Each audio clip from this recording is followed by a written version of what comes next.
Welcome back again. Sorry for belated, आपका भाई राजू। चलिए स्वागत करते हैं फिर आज। फिर मैं आज शुरू करने वाला हूँ fundamental rights. Sorry for disturb. तो पिछले क्लास में हम ऐसे छोटा सा लेक्चर आपको दिए थे। आज हम लोग विस्तार में फंडामेंटल राइट्स को पढ़ने वाले हैं। तो फंडामेंटल राइट्स को पढ़ने से पहले मैं बता दूं कि जिस प्रकार जो भारतीय संविधान है भारत के नागरिकों को कुछ विशेष अधिकार देता है कि किस आधार पे आपको यहाँ का नागरिकता मिलता है, और अगर आप भारत के नागरिक हैं तो आपको कुछ विशेषाधिकार है। ठीक उसी प्रकार हम जो जिस देश में रहते हैं तो प्रत्येक देश जो होता है प्रत्येक लोगों को कुछ ना कुछ विशेष अधिकार देता है। तो हमारे भी देश में भारतीय संविधान के अनुसार भारत कॉन्स्टिट्यूशन जो इंडियन कॉन्स्टिट्यूशन है हमको कुछ राइट देता है। हम बता दें कि आप पूरा कॉन्स्टिट्यूशन पढ़िए, किसी चीज़ को जानिए या मत जानिए, लेकिन फंडामेंटल राइट्स को जरूर जानिए। क्यों? क्योंकि आप जिस देश में रह रहे हैं उस देश के लिए आपको जानकारी होना चाहिए कि आपके पास क्या क्या अधिकार है, आप क्या क्या इस देश के प्रति आपका क्या दायित्व है और क्या आपको सरकार आपका अधिकार देती है। तो हमको जानना इसका बहुत ज़रूरी है। तो मैं बता दूं कि फंडामेंटल राइट्स जो है वो हमारे कॉन्स्टिट्यूशन में लिया गया है अमेरिका के संविधानों से। सबसे पहले फंडामेंटल राइट्स भी अगर देखा जाए तो अमेरिका ही लिया है। जब हमारा देश आज़ाद हो रहा था ना, तो इस ऐसा नहीं कि सिर्फ हमारा ही देश आज़ाद हो रहा था, हमारे देश के साथ साथ उस होड़ में अमेरिका भी लगा हुआ था। बहुत सारे जो ब्रिटिश के कॉलोनियल कंट्री थे सभी वो लगे हुए थे। ठीक है, तो हमारा जो इंडियन कॉन्स्टिट्यूशन में है वो है फंडामेंटल राइट्स, इसको हिंदी में मूल अधिकार बोलते हैं। वो आर्टिकल 12 से लेकर 35 तक है। तो आई थिंक हमने आपको आर्टिकल 12 और आर्टिकल 13 बता दिया था। तो आर्टिकल 12 और आर्टिकल 13 बताया था कि आर्टिकल 12 में है वो क्या है, उसका परिभाषा है। ठीक है, और आर्टिकल 13 में है कि आर्टिकल 13 में कि यानी कि आपका मूल अधिकार है, तभी आप कहीं भी घूम सकते हैं, कहीं भी बोल सकते हैं, किसी से बात कर सकते हैं, कहीं सभा करते हैं। यहाँ तक कि अगर मैं चुनी रखा हूँ ये किसके तहत, क्योंकि मेरा फंडामेंटल राइट्स है इसलिए हम रखे हैं। ठीक है, अगर हम कहीं भी मस्जिद में अगर नमाज पढ़ने लगते हैं तो किसकी वजह से, या रोड पे भी नमाज पढ़ने लगते हैं तो ये हमको फंडामेंटल राइट्स हमको मिला इसलिए हम कर पाते हैं। असल में कहीं भी हम घूम पाते हैं, किसी से बोल पाते हैं। क्योंकि पहले देखा जाए इतिहास के तौर पे तो हम लोग क्या थे, हम लोग जो थे जाति वर्ण व्यवस्था के रूप में बटे हुए थे। पहले कोई एक खास वर्ण के लोग एक सुप्रियर हुआ करते थे, कि अगर आप ब्राह्मण तो सबसे सर्वश्रेष्ठ हैं, उनकी रक्षा करेंगे, क्षत्रिय हैं। उसके बाद उस समय के सबसे बड़े अगर बिजनेसमैन देखें तो वैश्य कहलाए, और बाकी जितने आज के ओबीसी SC ST हैं वो शूद्र कहलाते हैं। पहले क्या था कि अगर जो सबसे उच्च वर्ण के लोग हैं यानी कि ब्राह्मण और क्षत्रिय हैं तो वो क्या करते हैं, शूद्र को और महिलाओं को अशुभ माना जाता था, एक अभिशाप के बराबर माना जाता था। लेकिन आफ्टर 26 जनवरी 1950 के बाद इंडियन कॉन्स्टिट्यूशन जब अप्लाई हुआ उसके बाद हम लोग को बहुत सारा अधिकार मिला है। उसके बाद सभी लोग हम लोग क्या है, वी आर द इक्वल है। तो क्या क्या फंडामेंटल राइट्स हमारे उसकी चर्चा करते हैं। ठीक है, तो हम चर्चा करते हैं पहले आर्टिकल 12 और 13 के बाद, और पहले जान लेते हैं कि क्या क्या मेरा फंडामेंटल राइट्स है। तो अगर देखा जाए तो स्टार्टिंग में जो मेरा फंडामेंटल राइट्स था वो टोटल कितने थे, 7 थे। लेकिन एट ए प्रेजेंट टाइम अभी मेरा फंडामेंटल राइट्स कितने हैं, अभी 6 है। एक फंडामेंटल राइट्स क्या क्या पहले जान लेते हैं लोग। पहला मेरा फंडामेंटल राइट्स क्या है कि अभी 6 है, right to equality. Right to equality कहने का मतलब है कि समानता का अधिकार, राइट टू फ्रीडम स्वतंत्रता का अधिकार, राइट टू अगेंस्ट एक्सप्रेशन यानी कि शोषण के विरुद्ध अधिकार, right to freedom of the religion यानी कि धार्मिक स्वतंत्रता का अधिकार, culture and the education right यानी कि आपका शैक्षणिक होता है उसका अधिकार, और राइट टू कॉन्स्टिट्यूशन रेमेडीज यानी कि संविधान में उसका संवैधानिक उपचार के बारे में। ठीक है, एक था आपका राइट टू प्रॉपर्टीज। तो राइट टू प्रॉपर्टीज को फंडामेंटल राइट्स से हटा दिया गया। इसकी चर्चा हम डेप्थ में करेंगे कि क्यों हटाया गया।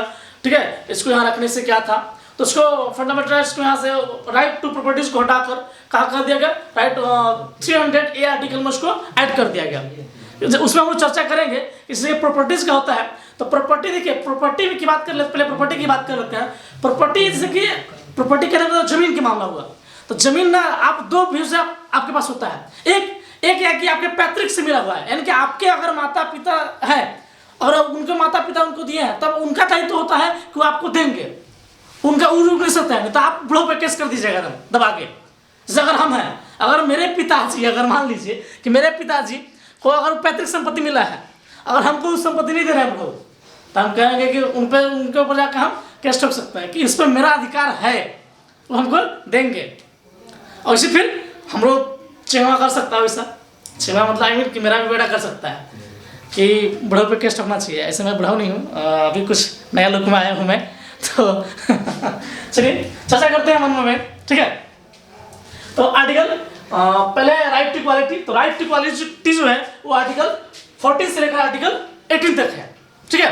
तो 14 से लेकर 18 तक हम उसमें राइट टू इक्वालिटी यानी कि हम किसके बारे में, समता का अधिकार के बारे में यानी कि समानता का अधिकार के बारे में हम लोग चर्चा करेंगे, ठीक है। उसके बाद है राइट टू फ्रीडम जो कि आर्टिकल 19 से लेकर आर्टिकल 22 तक है, ठीक है। तो उसके बाद यानी कि राइट टू फ्रीडम यानी कि मेरा स्वतंत्रता क्या क्या अधिकार है, हम बोलते हैं, हम अभी बताया कि हम चुनी रख सकते हैं, या मेरा जो पढ़ने का अधिकार है, ये सब जितना अधिकार है, हम कहीं भी घूम लेते हैं एकदम दबा के बिंदास, कहीं भी जाकर हम लोग बस जाते हैं, हाँ, ये सब क्या है मेरा अधिकार है, वो देता है, मतलब कि राइट टू फ्रीडम के अकॉर्डिंग आता है। असल में अगर मान लो हम किसी से शादी भी करते हैं ना, शादी भी करते हैं तो कौन है हमको राइट टू फ्रीडम के तहत, अगर हम कोई बबुनिया लाएंगे तो राइट टू फ्रीडम के तहत हम लाएंगे, असल में उसकी चर्चा हम करेंगे वन बाय वन, ठीक है। अब बार बार आप लोग सोचते हैं कि मैं शादी की बात करता हूँ क्योंकि अब मेरा भी उम्र धीरे धीरे हो रहा है तो इसलिए मैंने चर्चा कर दिया हूँ। राइट टू, फिर उसके बाद है फंडामेंटल राइट अगेंस्ट एक्सप्रेशन, ठीक है, यानी कि शोषण के विरुद्ध अधिकार, तो वो है आर्टिकल 23 से लेकर आर्टिकल 24 के बीच, ठीक है। आपके शोषण के विरुद्ध क्या क्या उसका अधिकार है कि जैसे कि आपको कुछ केस के मामले हम देखेंगे कि कोई व्यक्ति अगर केस कर देता है तो आपके ऊपर केस कर दिया तो आपका क्या क्या अधिकार है, हाँ, कब आप मुजरिम साबित होंगे, कब आपको मैंने कारागार में डाला जा सकता है, ठीक है। पुलिस कब आपको अरेस्ट कर सकती है, कब नहीं अरेस्ट कर सकते, किस आधार पर आपको अरेस्ट कर सकते हैं, किस आधार पर नहीं अरेस्ट कर सकती है, उसकी चर्चा हम करेंगे, ठीक है। उसके बाद है right to the freedom of religion, यानी कि उसमें है कि धार्मिक स्वतंत्रता, मतलब कि हम किसी भी धर्म को मान सकते हैं कि नहीं मान सकते हैं, आर्टिकल 25 से लेकर 28 तक। जैसे कि हम बताएं अभी कि क्या करते हैं हम लोग, कहीं भी नमाज पढ़ने लगते हैं, कहीं भी जो है कि हम लोग क्या करते हैं दुर्गा पूजा में जुलूस निकाल के और डांस करने लगते हैं, घर पर या गणपति बप्पा मोरया खूब एंजॉय करते हैं हम लोग, ठीक है। तो किसके तहत, वो आपका right to freedom of religion के तहत, उसकी चर्चा भी हम करेंगे, ठीक है। कई लोग धर्म परिवर्तन कर लेते हैं तो किसके तहत, इसी के तहत, क्योंकि सबको अपना अपना मानने का अधिकार होता है, उसकी चर्चा हम करेंगे आर्टिकल 25 से लेकर 28 तक, ठीक है। अगला है कल्चर एंड एजुकेशनल राइट, ठीक है, यानी कि शिक्षा का अधिकार, कोई भी स्कूल चलाया जाता है, ठीक है, कोई भी मदरसा चलाया जाता है तो मदरसा लीगल है कि नहीं लीगल है, आप जो हमारा जो संस्थान होता है प्राइवेट सेक्टर का या जो गवर्नमेंट सेक्टर का है, तो किसके तहत, उसकी चर्चा हम आर्टिकल 29 से लेकर 30 के बीच में हम करेंगे, ठीक है। कई लोग बोलते हैं कि मदरसा में जो पढ़ाई होता है वे वगैरह वगैरह चीज़ होता है वो गलत है, ऐसे है, तो सरकार फिर भी क्यों अप्लाई करती है, ठीक है। तो इसको जानने के लिए हम उसमें चर्चा करेंगे, फिर कहाँ तक लोग, देखिए मैं बता दूं कि सबसे बड़ा दोस्त होता क्या है ना, किसी भी चीज़ के लिए ना, चाहे कल्चर के लिए हो या किसी भी लैंग्वेज के लिए हो या फिर किसी भी रिलीजियस के लिए हो, पता लड़ता कौन है, जिसको नॉलेज नहीं होता उस रिलीजियस के बारे में, तो उसने लड़ता है। जैसे अभी ऐसा नहीं कि मैं किसी गवर्नमेंट पे कड़ाच कर रहा हूँ, लेकिन ये वास्तविक सच है। जो देखिए, जो अगर सरकार, जो गवर्नमेंट आपको रिलीजियस के नाम पे लड़ाती है तो शॉर्ट में जाने कि वो बहुत बड़ा यानी कि चुतियापे का काम कर रहा है, चाहे वो बीजेपी हो, कांग्रेस हो, आप हो या कोई भी आरजेडी हो, कोई भी पार्टी हो, अगर धर्म के नाम पे अगर आपको लड़ा रहा है तो वो आपको विकास के नाम से भटका रहे हैं। तो इसके लिए हम खुद उसके प्रति ज़्यादा एग्रेसिव हैं, बिकॉज एग्रेसिव होना चाहिए। सभी को अपना धर्म मानने का अधिकार है, मानना भी चाहिए, ठीक है। सभी धर्म अपने जगह पे, हर धर्म सही है, हर धर्म का मैं सम्मान करता हूँ, चाहे वो सनातन धर्म हो, चाहे इस्लाम धर्म हो या बौद्ध हो या जैन हो, कोई भी धर्म हो, मैं सभी धर्मों का बराबर सम्मान करता हूँ। सभी धर्म मेरे लिए इम्पोर्टेंट है। क्यों कि देखिए, प्रत्येक लोगों की अपनी अपनी मानने का एक आस्था है, तो धर्म के नाम पे लड़ना ही भी नहीं, क्योंकि आपको विकास से यानी कि डेवलपमेंट से डिस्ट्रैक्ट करना है तो आपको लोग रिलीजियस से कनेक्ट कर देगा, अब आप रिलीजियस के नाम पे लड़ते रहते हो, ठीक है। तो अगला है राइट टू कस्टोडियल रेमेडीज, यानी कि आर्टिकल 32 में कि आपके पास संवैधानिक कौन कौन सा उपचार है, ठीक है। ऐसे हम चर्चा करेंगे कि आपका फंडामेंटल राइट्स का अगर हमें होता है तो आप आर्टिकल 32 के तहत डायरेक्ट आप सुप्रीम कोर्ट जा सकते हैं। ठीक है, किस किस तथ्यों में जाएंगे इसकी हम सबकी चर्चा हम विस्तृत रूप से हम करेंगे। ठीक है, तो देखिएगा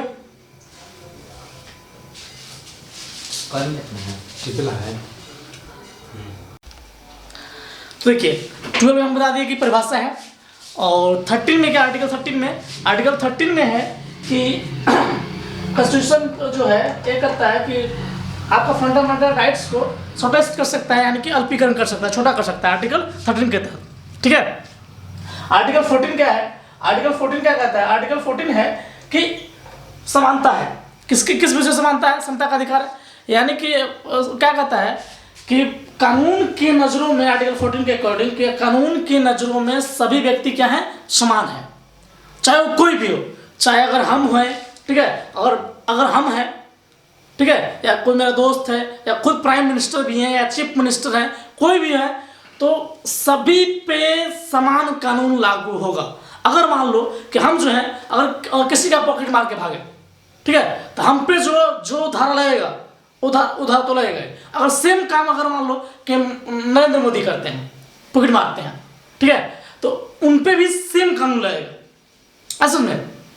तो जो हम पे कानून लगेगा उन पे भी, तो कानून की नजरों में सभी क्या है, सभी लोग इक्वल हैं।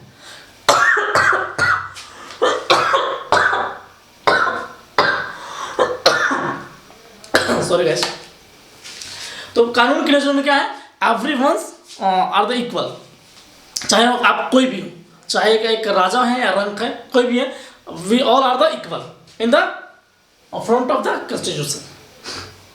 कानून की नजरों में सभी लोग इक्वल है, किस आर्टिकल के तहत, आर्टिकल 14 के तहत। असल में तो कोई अभी अगर कोई आपसे भाषा है, कुछ कहता है अरे हम तो ऐसे हैं वैसे हैं, तो मैं सीएम हूँ, तो मैं विधायक हूँ, तो ये हूँ, तब कहेगा का घंटा हो, क्या हो, घंटा। क्यों? क्योंकि आर्टिकल 14 क्या बोलता है, सभी लोग कानून की नजरों में क्या है, समान है, कानून की नजरों में समान है।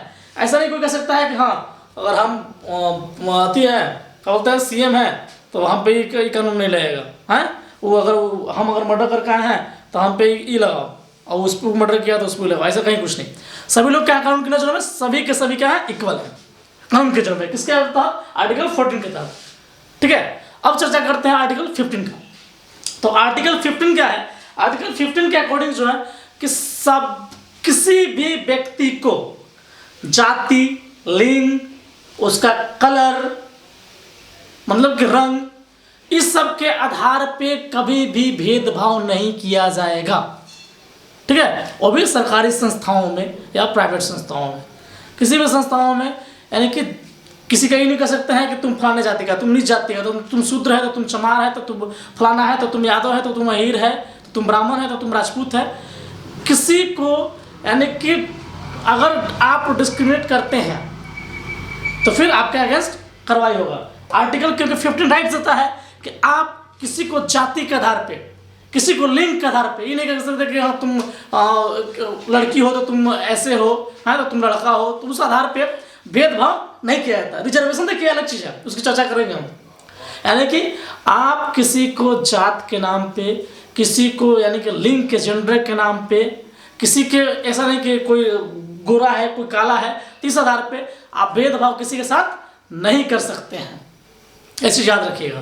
नहीं तो किए तो फिर गए बेटा वो आर्टिकल, क्योंकि आर्टिकल 15 राइट देता है हमको कि आप सभी लोग क्या हैं, सभी के सभी लोग जो जितने भी लोग हैं वो क्या हैं, किसी के मैंने क्या भेदभाव नहीं कर सकते हैं। अब देखिए आर्टिकल 16 क्या कहता है, आर्टिकल 16 कहता है कि लोक निर्वाचन में यानी कि क्या बोलते हैं कुछ अधिकार देता है। यदि शॉर्ट में बोलेंगे तो इसमें जो है किसमें कि ओबीसी के कुछ आरक्षण के चर्चे हैं। किसके तहत, आर्टिकल 16 के तहत। आर्टिकल 16 के तहत मैंने कहने का मतलब कि लोक निर्वाचन में सरकारी नौकरी इस सब में कि पिछड़े वर्गों के लिए कुछ आरक्षण की चर्चा उसमें मिलेगा। ठीक है, अब चर्चा करते हैं हम लोग आर्टिकल 17 का। आर्टिकल 17 क्या कहता है, आर्टिकल 17 में है कि अनटचेबिलिटी जो था, यानी कि अस्पृश्यता का अंत जिसको बोलते हैं हिंदी में, यानी कि छुआछूत का अंत आर्टिकल 17 के तहत हो गया। क्योंकि हम पहले बताए कि जब कॉन्स्टिट्यूशन नहीं बना था, जब हम लोग वर्ण व्यवस्था के अंदर थे, यानी कि जब मनुस्मृति के अनुसार जब कॉन्स्टिट्यूशन चल रहा था तो उसमें क्या थे, हम वर्ण व्यवस्था में बटे हुए थे। ठीक है, 4 वर्ण व्यवस्था था, यानी कि बांटे हुए थे। क्या था कि ब्राह्मण, उसके बाद क्षत्रिय, फिर वैश्य, फिर शूद्र। ठीक है, तो सबसे सर्वश्रेष्ठ ब्राह्मण होते थे। अगर ब्राह्मण जो है कि ब्राह्मण को ही सिर्फ पढ़ने का अधिकार था, उनको पढ़ाने का अधिकार था। अभी अगर हम शिक्षक हैं तो अगर वर्ण व्यवस्था के अकॉर्डिंग होते तो हम किस में होते हैं, हम ब्राह्मण में होते हैं। ठीक है, तो पहले की लोकतांत्रिक देखा जाए तो लोकतांत्रिक होने से पहले बहुत सारे विडंबना थी हमारे देशों में। हर एंगल से हम बहुत सारी चीज़ों को झेले हैं, और इतिहास को जब पढ़िएगा, जानिएगा अपने बारे में, तो बहुत पीड़ा होता है एक अंदर से। तो वर्ण व्यवस्था में बटे थे। सबसे जो देखा जाए तो बहुत सारी कुप्रथाएं, खासकर महिलाओं के खिलाफ। महिलाएं, लेकिन चाहे किसी भी वर्ण व्यवस्था की थी, चाहे वो ब्राह्मण की थी, क्षत्रिय की थी, वैश्य की थी, शूद्र की थी, महिलाओं के साथ सबसे ज़्यादा दुर्व्यवहार किया गया है। ठीक है, और आज भी महिलाओं को दुर्व्यवहार किया जाता है। आज भी बहुत सारी चीज़ों में कहा गया है कि महिलाओं को राइट्स दे दिया गया कि हाँ महिलाओं के लिए सीट रिजर्व है, महिलाओं को फलाने चीज़ में प्रेफरेंस किया जाता है, लेकिन सिर्फ और सिर्फ शोबाजी के लिए। क्योंकि अभी भी क्या होता है, लड़कियों की अगर कहीं, अगर सपोज मान लो अगर किसी घर में एक लड़का है और लड़की है, अगर लड़का 12 बजे रात में भी घूम के आता है तो उसके लिए कोई बॉन्डेशन नहीं है। लेकिन यही एक चीज़ अगर लड़की करती है कि लड़की अगर बाई मिस्टेक अगर रात में 8 बजे भी आती है तो उसके लिए बॉन्ड है। या बहुत सारे जगहों पे कि तुम लड़की हो नहीं कर सकते हो, हाँ, और लड़का है तो उसको कुछ भी कर सकता है। ये थोड़ा बहुत अंदर से पीड़ा देता है यार। सभी लोग क्या है ना, सभी लोग मानव हैं बे। या बहुत सारे वर्ण व्यवस्था में भी यही चीज़ है कि हम ब्राह्मण हैं तो हम सबसे सर्वश्रेष्ठ हैं, हम क्षत्रिय हैं तो सबसे सर्वश्रेष्ठ हैं, हम वैश्य हैं तो सर्वश्रेष्ठ हैं। अभी तुमको भी एक माँ ने एक जननी माँ ने जन्मा है। ठीक है, तो वर्ण व्यवस्था के अकॉर्डिंग हम पढ़ते हैं कि जो ब्राह्मण है ब्रह्मा जी के मुंह से पैदा लिए हैं, क्षत्रिय हैं जो वो ब्रह्मा जी के बाजू से पैदा लिए हैं, वैश्य हैं जंघा से पैदा लिए हैं, शूद्र जो है वो का पैर के नीचे के भाग से पैदा लिए हैं, महिलाएं और शूद्र जो होते हैं एक अभिशाप के समान है। देखिएगा वेद के अकॉर्डिंग भी पढ़िएगा तो उसमें क्या है कि महिलाओं को और शूद्रों को ना गीता सुनने का अधिकार नहीं था। इस सब हिस्ट्री में हम इसकी चर्चा करेंगे। ठीक है, तो अभी हम चर्चा कर रहे हैं किस आर्टिकल 17 का, यानी कि इसमें छुआछूत जो था उसका अंत हो गया। छुआछूत कहने का मतलब है कि पहले जो शूद्र थे, ठीक है, वो यानी कि अगर कहीं भी किसी भी चीज़ का अगर स्कूल भी जाते तो वो यानी कि जो ब्राह्मण के बच्चे, ठीक है, जो पानी पीते थे उनको पीने का अधिकार नहीं था। क्यों? अगर वो छू लेते या कोई भी मिस्टेक से, अभी भी बहुत सारा ऐसे जगहों पे है कि अगर कोई ब्राह्मण का घर है ना तो लोग जब पार होते हैं ना तो चप्पल खोल के पार होते हैं।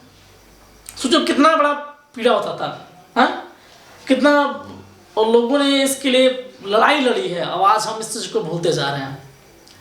अरे सोचो एक मानव हमें, और सभी हम लोग क्या हैं, समान हैं। खैर 26 जनवरी 1950 के बाद सभी लोग हम लोग आज समान हो गए। ठीक है, लेकिन अभी भी इस समाज में बहुत सारी कुरीतियाँ हैं, बहुत जगह हैं, और लोग इसके लड़ाई लड़ भी रहे हैं। बहुत सारे ऐसे अभी भी समाज सेवी हैं। हर नेता देखिए खराब नहीं होता है, हम इसकी चर्चा भी करेंगे। तो इसमें क्या है, आर्टिकल 17 के तहत तो क्या हुआ कि अस्पृश्यता का अंत यानी कि छुआछूत का अंत हुआ। अब करते हैं बात आर्टिकल 18 का।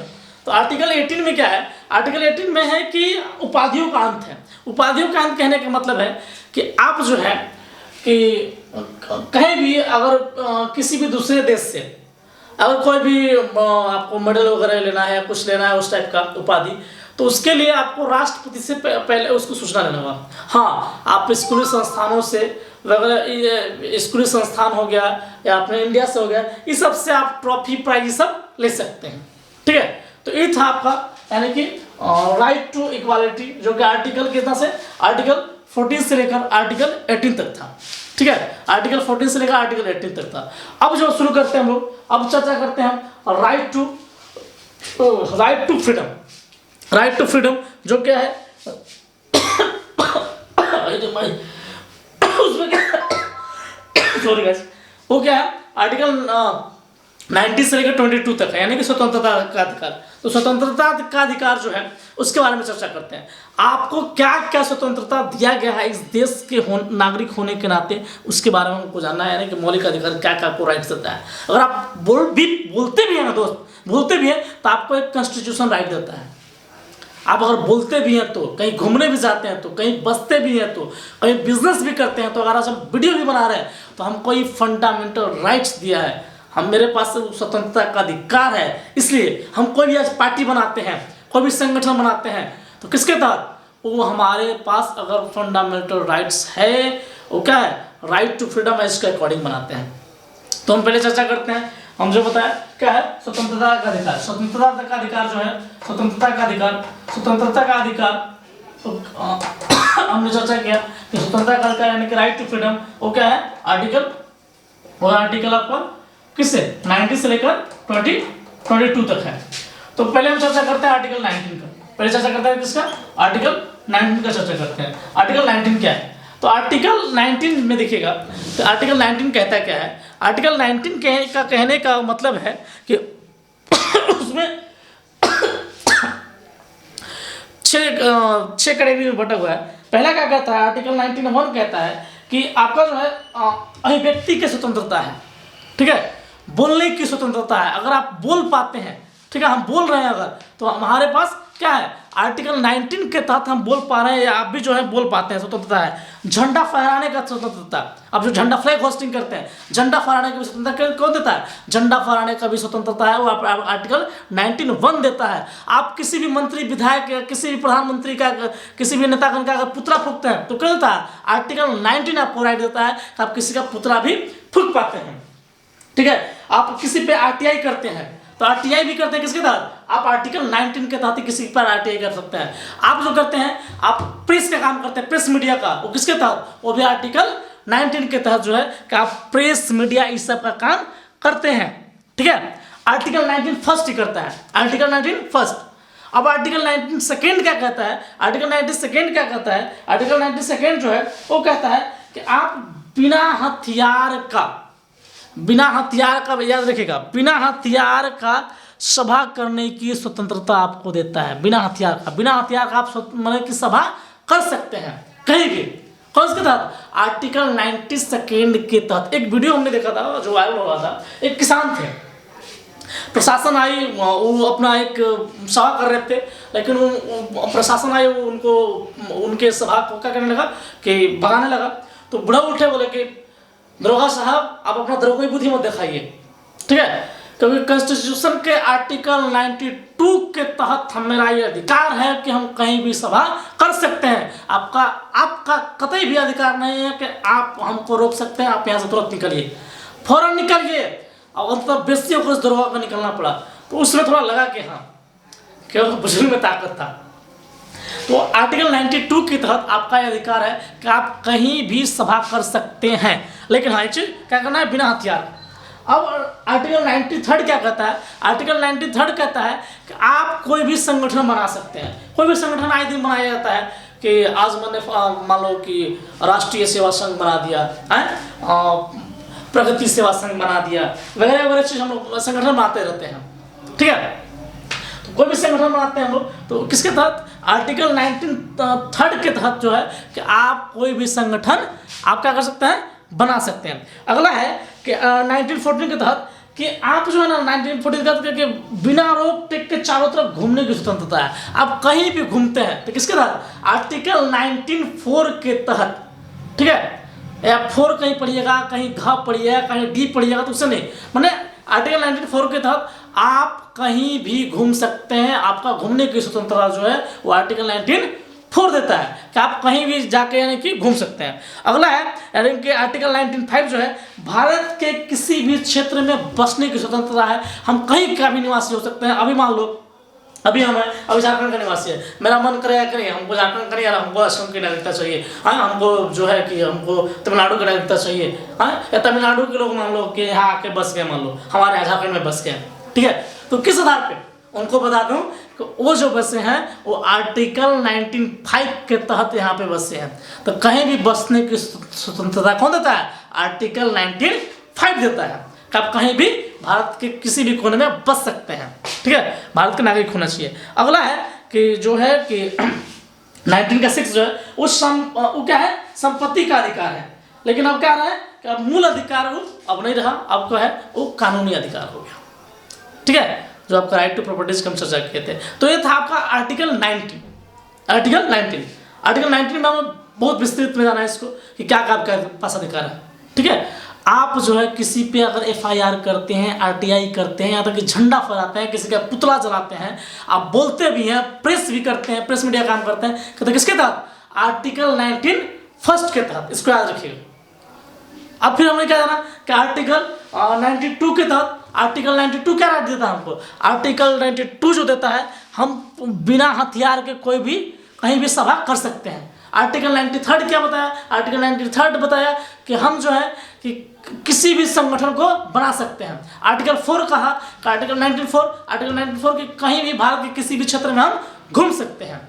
आर्टिकल 95 क्या कहा कि किसी भी देश के हम क्या कर सकते हैं, यानी कि नागरिक सकते हैं, कहीं भी बच सकते हैं। हम नागरिक तो है ही मालूम इंडिया का, मतलब कहीं बच सकते हैं। और अगला जो था वो तो क्या था, प्रॉपर्टी का अधिकार था, यानी कि लेकिन जो वो क्या है अब मूल अधिकार नहीं है। अब कौन सा अधिकार हो गया, अब वो मूल अधिकार ना होकर अब मेरा वो कानूनी अधिकार हो गया। अब हम चर्चा करते हैं आर्टिकल 20 का। इसमें जो है यानी कि 3 प्रकार की स्वतंत्रता दिया गया है आर्टिकल 20 में। इसके तहत आर्टिकल 20 में जो है वो 3 प्रकार की स्वतंत्रता दी गई है। तो जिसके हम लोग चर्चा सॉरी गाइस, मुझे क्या बताऊँ, बहुत ज़्यादा ये मौसम से जो है ना तो थोड़ा सा उस टाइप का हो रहा है। आर्टिकल 20 क्या कहता है, 3 प्रकार की स्वतंत्रता देता है। क्या क्या देता है देखिएगा कि उसमें है कि एक गलती का एक सजा, एक गलती का क्या है एक ही सजा दिया जाएगा। अगर सपोज मान लो कि हम जो है कि अभी कोई भी क्राइम किए, तो हमको सजा मिला, तो अब उसी क्राइम के लिए फिर हमको दोबारा सजा नहीं मिल सकता है। ठीक है, तो एक गलती की हमको क्या है, एक गलती का एक ही सजा हमको दिया जाएगा। ठीक है, लेकिन एक चीज और इसके साथ कि सजा जो होगा उस समय के कानून के अनुसार होगा, उस समय के कानून के अनुसार होगा। यानी कहने का मतलब है कि अगर मान लो कि अभी कोई चीज हम क्राइम किए, ठीक है, मान लो हमने क्या किया कि हमने किसी एक जो है मान लो कोई एक रेपिस्ट है, कोई किसी लड़की का रेप किया, हमने क्या किया उसको हमने दबा कर धोया, हमने मान लो उसको जान से मार दिया। अब जान से मार दिया तो मेरे ऊपर ने कोर्ट का जजमेंट आया कि अच्छा ये तो खराब आदमी को ही मारा है मान लो।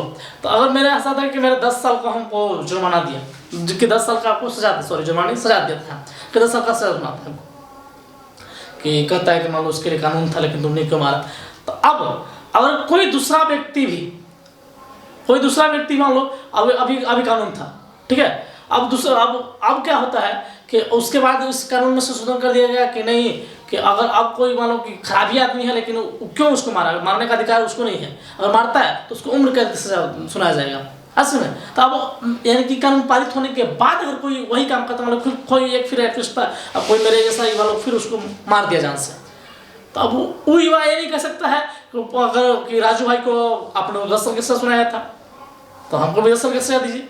ठीक है, लेकिन नहीं, क्यों, क्योंकि कानून ये देखना है कि मतलब कि आपको सजा क्यों मिलेगा, उस समय जो कानून रहेगा, कानून व्यवस्था उस समय जो कानून बनाया गया उसी के अकॉर्डिंग आपको जो है उस समय का सजा मिलेगा।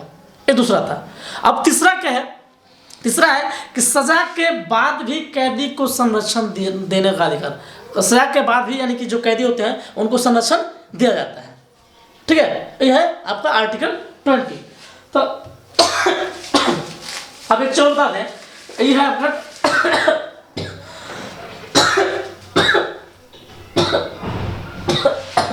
सॉरी यार, आर्टिकल 20 क्या कहता है, और आर्टिकल 20 के तहत कोई भी व्यक्ति तब तक मुजरिम नहीं है जब तक कि मुजरिम यानी कि जजमेंट यानी कि सुप्रीम कोर्ट या हाई कोर्ट यानी कि न्यायालय उसको अगर दोषी करार नहीं देता है तब तक वो व्यक्ति दोषी नहीं है।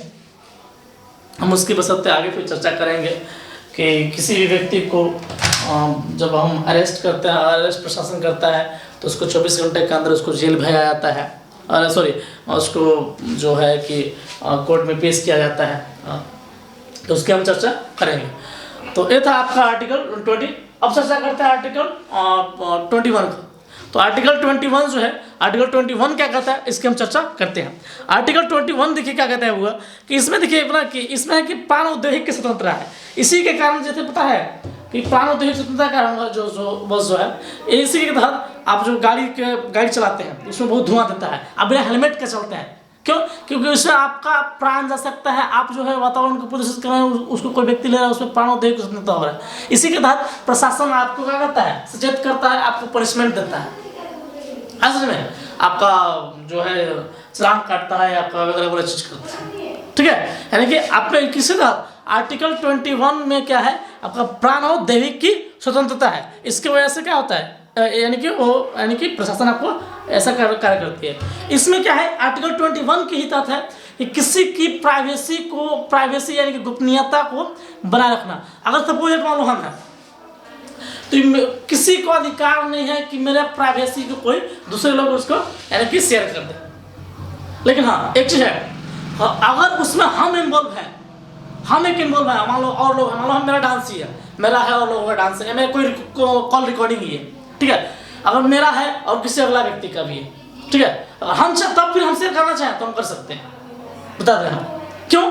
क्योंकि वो उसमें मेरा भी प्राइवेसी है, तो हम अपने प्राइवेसी को शेयर कर सकते हैं। लेकिन मेरे प्राइवेसी को दूसरा लोग शेयर नहीं कर सकता। अगर कर सकता करेगा तो उस पर हम कार्रवाई कर सकते हैं। किसके तहत? क्योंकि आर्टिकल 21 मेरा क्या देता है, यानी कि गोपनीयता का अधिकार देता है।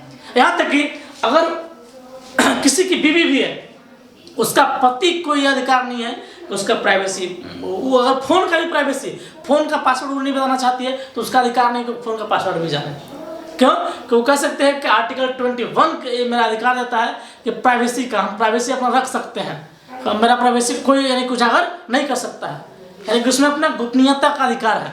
तो ये लड़कियों के लिए ज़्यादा बेनिफिट हो सकता है कि यानी कि उसमें यानी गोपनीयता को रख सकते हैं, निजता को रख सकते हैं, कोई भी उजागर नहीं कर सकता है।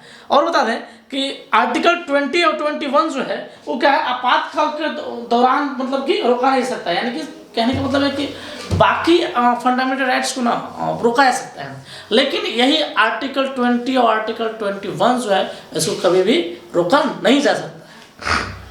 ठीक है, ये था आपका आर्टिकल 21 तक। तो अगला जो है, अगला क्या है आपका आर्टिकल 22 है।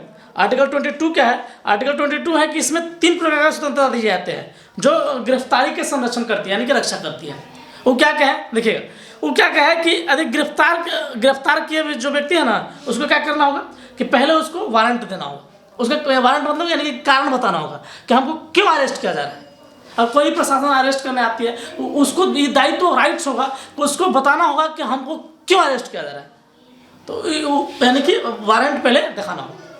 इसके साथ साथ दूसरा क्या है, दूसरा है कि उसको क्या करना होगा कि 24 घंटे के अंदर उसे न्यायालय में प्रस्तुत करना होगा, ले जाना होगा। ठीक है, यानी कि अगर मान लो अभी हमको पुलिस अरेस्ट करती है, तो अभी मान लो अभी टाइम क्या हो रहा है, आई थिंक अभी समथिंग वही 8 बज रहा होगा, 8 बजे रात हो रहा होगा। तो अगर अभी अरेस्ट करता है तो हमको कल 8 बजे रात तक हमको व्यवहार न्यायालय में जाकर उसको प्रस्तुत करना होगा 24 घंटा के अंदर। लेकिन एक चीज और, लेकिन उसमें क्या होगा, अगर कोई अवकाश का डे होगा यानी हॉलीडे होगा, मान लो हमको सैटरडे का अरेस्ट करता है तो उसमें संडे कंक्लूड नहीं किया जाएगा, या कोई मान लो हॉलीडे है उसके बाद, तो यानी कि अवकाश के डे को उसमें सेंशन नहीं किया जाएगा। उसके बाद फिर 24 घंटा ऐसे में, इससे थोड़ा अगर कभी उस टाइप का मामला हो तो इसमें थोड़ा सतर्कता बरतना है। हमको क्या करना है कि दिमाग लगाना है कि पुलिस से मत पकड़ना भाई, कि उसके बाद कोई छुट्टी हो। अगर पुलिस से कभी बाय द मिस्टेक पकड़ाते भी हो तो माइंड लगाना। क्यों? क्योंकि वो क्या कर सकता है, 24 घंटा उसके पास है। और उसके साथ वो क्या है, उसको हॉलीडे के लिए दिया जाता है अधिकार, कि हॉलीडे उसमें कंक्लूड नहीं होगा। यानी कि दूसरा क्या है कि 24 घंटा के अंदर शरीर, यानी कि मेरा शरीर में कोई भी डिफ्यूज नहीं होना चाहिए। अगर सपोज मान लो कि हम चोटिल हो गए, कपार फूट गया वगैरह वगैरह चीज, तो हमको पहले कानून प्रशासन क्या करती है, इसलिए क्या करती है कि पहले उसको इलाज कराती है। इलाज कराने के बाद ले जाती है, कहाँ पे वो ले जाती है, न्यायालय। तो 24 घंटा के अंदर ले जाएगी, वो भी साथ शरीर ले जाएगी। असल में ये हो गया मेरा दूसरा। ठीक है, अब तीसरा क्या संदेशन देती है? तीसरा देती है कि गिरफ्तार किए गए जो व्यक्ति होता है ना, जो गिरफ्तार किया व्यक्ति है, वो जो मुजरिम मतलब कि गिरफ्तार हुआ है, उसको यह अधिकार है कि वो अपना पसंद का वकील रख सकता है। उसमें उसकी कोई रेक यानी कि नहीं कर सकता है, वो अपना जो है वो पसंद का वकील वो रख सकता है। ये था आपका तो ये स्वतंत्रता का अधिकार यानी कि राइट टू फ्रीडम, जो कि आर्टिकल कितना से लेकर आर्टिकल 90 से लेकर 22 तक था। ठीक है, अब जो होता है तो आज के लिए इतना ही, फिर बाकी चर्चा हम कल करते हैं। तब तक के लिए बाय। अगर हाँ कोई भी प्रॉब्लम होता है तो आप कमेंट अधिक से अधिक करें, ठीक है, ताकि आपका भाई जरूर समझ सके। तो आप कमेंट जरूर कीजिएगा। चलिए तब तक के लिए बाय। आपका भाई राजू पाल आपके लिए हमेशा रेडी है, आप कमेंट कीजिए, आपका जवाब देगा राजू भाई।